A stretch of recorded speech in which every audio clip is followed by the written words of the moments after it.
Nama saya Susanto, Ketua Kelompok Minat Taruna Nggarongan yang beralamat di Nggarongan, Wonokerto, Turi, Sleman, Yogyakarta. Untuk ketertarikan kami untuk membudidayakan ikan nila ini, usaha yang kami pilih ini yang pertama adalah praktis, kemudian juga risikonya tidak terlalu besar, tenaganya juga enggak begitu banyak. Itu poin yang utama kami memilih budidaya ikan di sini. Untuk kelompok ini berdiri sejak 10 Mei 1998. Kemudian anggota waktu itu hanya 8 orang dan sampai saat ini kita ada 29 orang anggota aktif untuk saat ini yang terdaftar di kelompok Minat Taruna Nggarongan. Kemudian kami juga membentuk kelompok pengolah untuk ibu-ibu yang juga kami kasih nama kelompok Pok Laskar Minat Taruna juga. Itu salah satunya adalah pengembangan kami untuk pengembangan budidaya ini. Mayoritas di sini adalah budidaya ikan nila karena memang ikan nila yang paling gampang untuk dibudidayakan dan risikonya sangat kecil lah untuk risiko kematian dan sebagainya. Kami modal pertama awalnya memang satu kolam hanya sekitar 1 juta lah. Waktu itu ya 1 juta, 750 sampai 1 juta. Tetapi sampai sekarang berjalannya waktu dengan budidaya sekarang ini satu kolam rata-rata 22 sampai 25 juta. Itu untuk budidaya ikan nila yang khususnya konsumsi.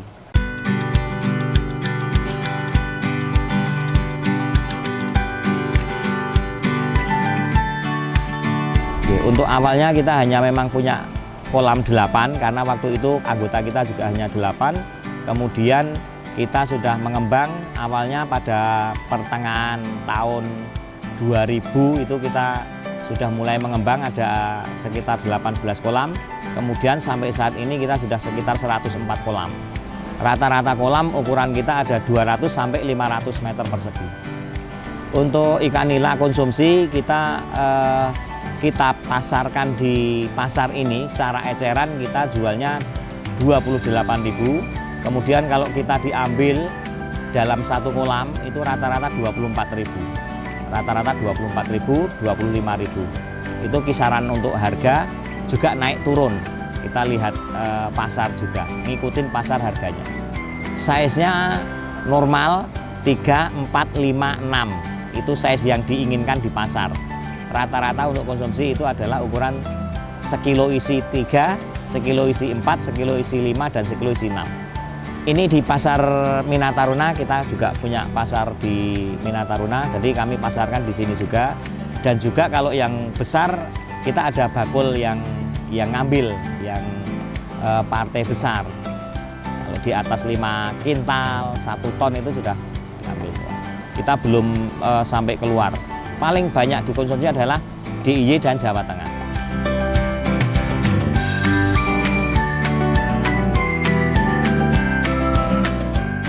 Kalau ukuran keberhasilan di kelompok kami yang jelas kan kita mendapat keuntungannya. Ya itu adalah salah satu tolok ukur keberhasilan budidaya. Di samping juga kita membudidayakan ikan sampai panen dan bisa untung itu kita anggap berhasil. Itu, tolok ukurnya adalah itu. Untuk pendapatan rata-rata di setiap pembudidaya itu memang juga tidak besar lah. Rata-rata sekali siklus panen itu kan selama 3 bulan. Selama 3 bulan itu kalau pembudidaya yang pembesaran itu rata-rata hanya 5 sampai 9 juta. Untuk sekali siklus panen budidaya. Rata-rata sebesar itu. Bisa sih sampai ke 15 juta. Itu untuk satu kolam. Nah, di sini karena ada 2 budidaya, yang satu budidaya penebaran atau pendederan dan juga budidaya pembesaran. Ini berkisarannya kalau pembesaran itu kurang lebih antara 8 sampai 15 juta. Ini hasilnya. Kemudian kalau yang penebaran itu juga variasi dengan luasan kolam 500 meter itu juga bisa menghasilkan antara 5 sampai 8 juta, itu hanya siklusnya 2 bulan. Itu rata-rata yang kita pakai untuk standar perolehan atau pendapatan dari setiap anggota.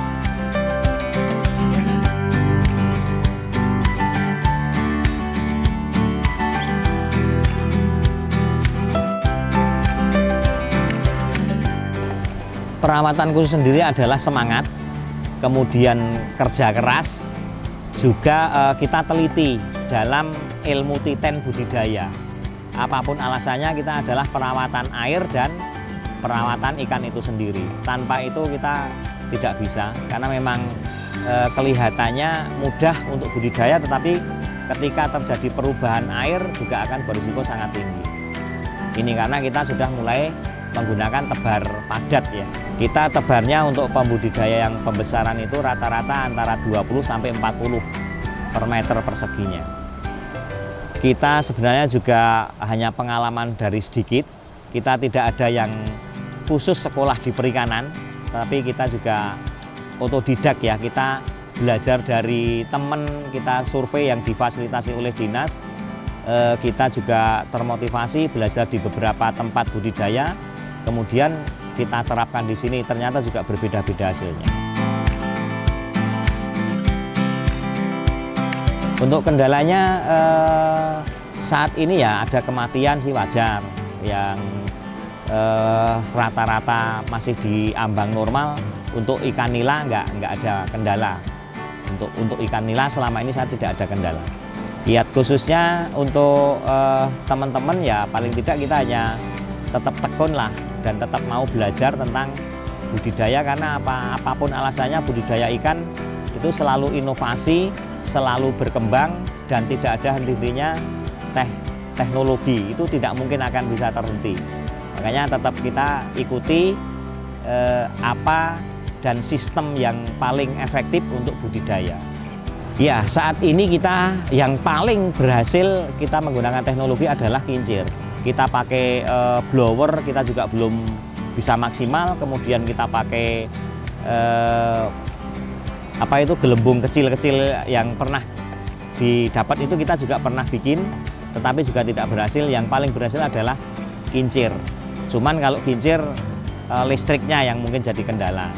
Kalau tidak pakai kincir dengan sama-sama kolam seluas ini hanya bisa menghasilkan antara 4 sampai 6 kintal. Itu maksimal itu.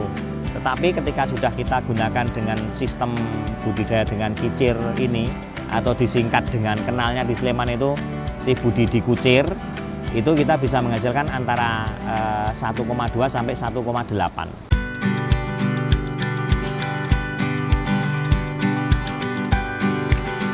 Kami telah mendapat fasilitas dari pemerintah yang terutama adalah pembinaannya, supportnya dari pemerintah, selalu ada pendampingan.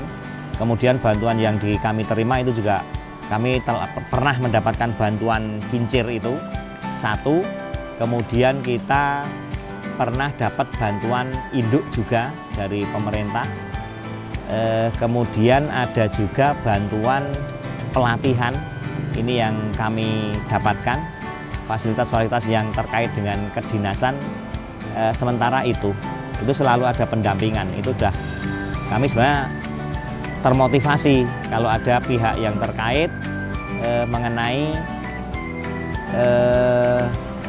proses atau istilahnya perkembangan budidaya di kelompok ini.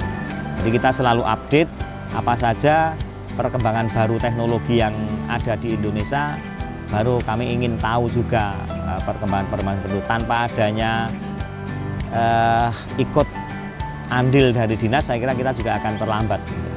Nah ini buktinya, kami dulu budidaya ikan dengan manual, sekarang kita sudah melangkah ke teknologi, bahkan kita pemberian pakan aja sudah kita ada yang otomatis juga. Inilah salah satu pengembangan kita untuk ke depan ya, asal ada nanti inovasi baru kita juga akan ikuti agar pembudidaya itu akan lebih enak dengan sistem budidaya yang kita lakukan.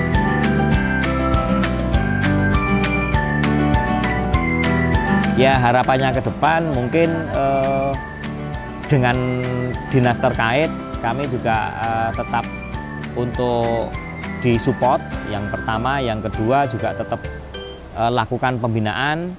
Kemudian yang paling penting adalah bagaimana pemerintah atau yang terkait berkaitan dengan budidaya ini untuk bisa mengkampanyekan secara masyarakat, secara umum, bagaimana masyarakat bisa benar-benar berupaya untuk bisa makan ikan itu sebanyak-banyaknya. Sehingga kami juga akan merasakan bagaimana ketika masyarakat Indonesia ini sudah mulai sadar untuk bisa makan ikan sebanyak-banyaknya. Nah, ini juga secara tidak langsung kepada budidaya juga akan berdampak baik di dalam rangka mengatasi pasar yang barangkali nanti akan terjadinya globalisasi pasar. Ini harapan kami. Kuncinya adalah bagaimana pemerintah mendorong masyarakat untuk bisa semaksimal mungkin makan ikan sebanyak-banyaknya. Itu harapan kami. Mungkin teman-teman yang kebetulan membudidayakan ikan, terutama di ikan nila, monggo kita sama-sama untuk